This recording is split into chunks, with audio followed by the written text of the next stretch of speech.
दोस्तों, उधर अमेरिका में जो बिडेन प्रेसिडेंट क्या बने, कुछ कांग्रेसी नेताओं को, खासकर देश विरोधियों को ऐसा लगने लगा है जैसे वो भारत में अब कुछ भी कर पाएंगे, जैसे अब तक मोदी नहीं ट्रंप के बल पे चल रहा था भारत।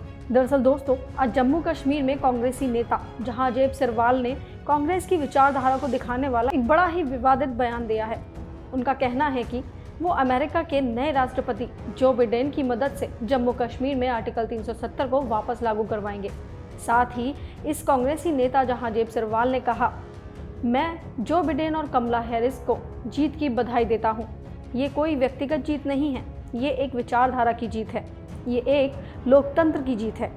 जहाँ तक भारत और जम्मू कश्मीर की बात है, इससे सकारात्मक प्रभाव पड़ेगा।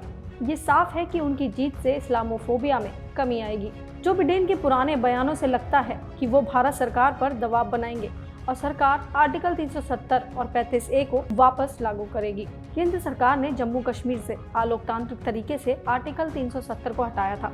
दोस्तों, ये पहला मौका नहीं है जब कांग्रेस और बाकी देश विरोधी पार्टियां जम्मू कश्मीर में आर्टिकल 370 को वापस लागू करने की मांग कर रहे हैं। अभी कुछ दिन पहले ही उमर अब्दुल्ला और महबूबा मुफ्ती समेत कई नेता आर्टिकल 370 को फिर से लागू करने की बात कर रहे थे। फर्क बस इतना था कि कांग्रेस जो बिडेन की मदद से कश्मीर में फिर से धारा 370 को लागू कराना चाहती है और उमर अब्दुल्ला और महबूबा मुफ्ती जैसे लोग चीन की मदद से। पर दोस्तों, हमें इनकी इन बातों से ज़्यादा हंसी आती है इनके आत्मविश्वास पर। अभी हाल ही में महबूबा मुफ्ती ने लोगों के बीच में जोश में आकर कहा था कि जल्दी ही एक समय आएगा जब केंद्र सरकार खुद कश्मीरी लोगों से हाथ जोड़कर पूछेगी कि आपको विशेष दर्जे की बहाली के अलावा और क्या क्या चाहिए। साथ ही मुफ्ती ने लोगों को भड़काने के इरादे से ये भी कहा था कि केंद्र सरकार ने कश्मीरी लोगों की आवाज़ को दबाया है और वो उन्हें अपनी बात तक नहीं कहने दे रहे हैं। ये प्रेशर कुकर जैसा है, उन्होंने ऐसा माहौल बना दिया है, लेकिन जब प्रेशर कुकर फटता है तो पूरे घर को जला डालता है।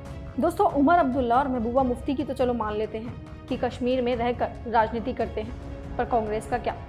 आखिर क्यों उनके ज़्यादातर छोटे बड़े सभी नेता कश्मीर में धारा 370 के हटाए जाने के विरोध में हैं? और क्यों वो कभी चीन की मदद से तो कभी अमेरिका की मदद से कश्मीर में वापस 370 को लागू करने की बात करते हैं, जबकि उन्हें ये भी पता है कि इससे उनके बचे कुचे वोट भी खत्म हो जाएंगे, फिर भी बाज नहीं आ रहे हैं। दोस्तों, आपको क्या लगता है, आखिर क्यों कांग्रेस अपने पैर पर कुल्हाड़ी मार रही है? आप अपने विचार हमें कमेंट बॉक्स में कमेंट करके ज़रूर बताएं। धन्यवाद।